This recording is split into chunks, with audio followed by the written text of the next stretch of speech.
পড়ার কারণে আমরা বিভিন্ন জায়গাতে ঘুরে ঘুরে অর্থাৎ একদিকে সংঘর্ষ আমরা যখন সংবাদ সংগ্রহ করছি ঠিক তার পাল্টা দিকেই আমরা আবার দেখছি যে অন্য দিক থেকে আবার ককটেল বিস্ফোরণের শব্দ আসছে এবং একজনকে খুব সম্ভবত আবারও আটক করা হয়েছে। অর্থাৎ ককটেল বিস্ফোরণ শুনতে পাচ্ছেন, মাত্রই আরও একটি ককটেল বিস্ফোরণের ঘটনা ঘটলো। অর্থাৎ মুহুর্মুহুর ককটেল বিস্ফোরণের ঘটনা ঘটছে এবং ছাত্রদল এবং বিএনপির পক্ষ থেকে অভিযোগ এটি মূলত হল থেকেই নিক্ষেপ করা হচ্ছে এবং ছাত্র শিবিরের যারা রয়েছেন তারা ককটেল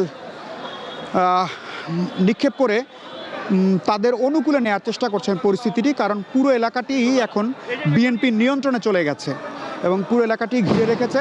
আরও একটি ককটেল বিস্ফোরণের শব্দ হলো, অর্থাৎ প্রতি 1 থেকে 2 মিনিট অন্তর একটি করে ককটেল বিস্ফোরণের ঘটনা ঘটছে এবং এখানে অসংখ্য নেতাকর্মী দুই পক্ষেরই রয়েছে এবং শিবিরের নেতাকর্মীরা সবাই হলের ভেতরে অবস্থান নিয়েছেন।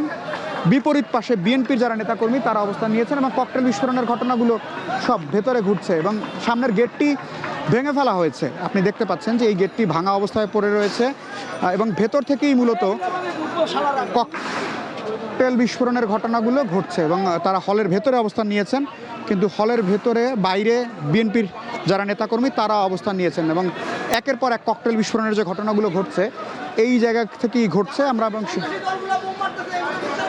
ককটেলের বিস্ফোরণের কোত্থেকে শব্দ আসছে? জামাত শিবির যারা আছে সন্ত্রাসী দল, এই দেশকে যারা লুটে পুটে খাওয়ার জন্য প্রস্তুত, তারা আমাদের উপর হামলা করার জন্য ককটেল, বোমা, তারপরে হচ্ছে কাচের বোতল, ইট পাটকেল সব নিক্ষেপ করতেছে। আমাদের অনেকে আহত হয়েছে, আমাদের বিভিন্ন নেতাকর্মী ঢাকা মেডিকেলে ভর্তি রয়েছে। শব্দগুলো কোথা থেকে পাচ্ছি? বিভিন্ন জায়গা থেকে ছিটকে মারছে, ছাদ থেকে মারছে, ওই পাশ থেকে মারছে, ওই পাশ থেকে মারছে। আমাদের শিবিরের ভিতরে এত ককটেল, জি ওরা মারছে। সন্ত্রাসী দলদের আর কি আশা করা যায়? আমরা অভিযোগ শুনছিলাম, কিন্তু এটা আমরা এখানে এসে আমরা আসলে দেখার চেষ্টা করছি যে কোন জায়গা থেকে ককটেলগুলো মূলত আসছে। যেমন বিএনপি নেতাকর্মীরা অভিযোগ করছেন যে এই হলের বিভিন্ন জায়গা থেকেই ককটেলগুলো নিক্ষেপ করা হচ্ছে।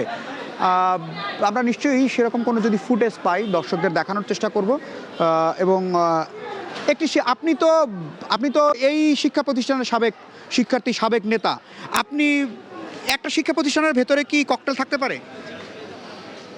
একটা শিক্ষা প্রতিষ্ঠানে ককটেল থাকতে পারে না, কারণ শিক্ষা তো শিক্ষাই, ক্যাম্পাস তো ক্যাম্পাস, কিন্তু সে ব্যবস্থাপনা, এই ক্যাম্পাস পরিচালনার দায়িত্ব যদি সঠিকভাবে না পালন করে তাহলে সেখানে থাকতে পারে। আপনি যদি কাউকে সন্ত্রাসী করার জন্য অথবা অন্য ছাত্র সংগঠনগুলিকে দুর্বল করার জন্য, তাদেরকে চাপাই রাখার জন্য রাজনৈতিক পরিবেশ সুন্দর বজায় না দিয়ে তাদেরকে যদি থামানোর জন্য অন্যদেরকে সুযোগ দেন তাহলে সেখানে অস্ত্র থাকতে পারে।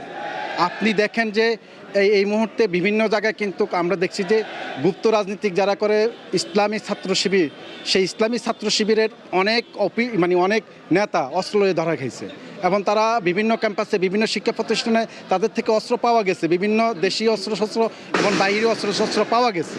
অতএব কারণ এটা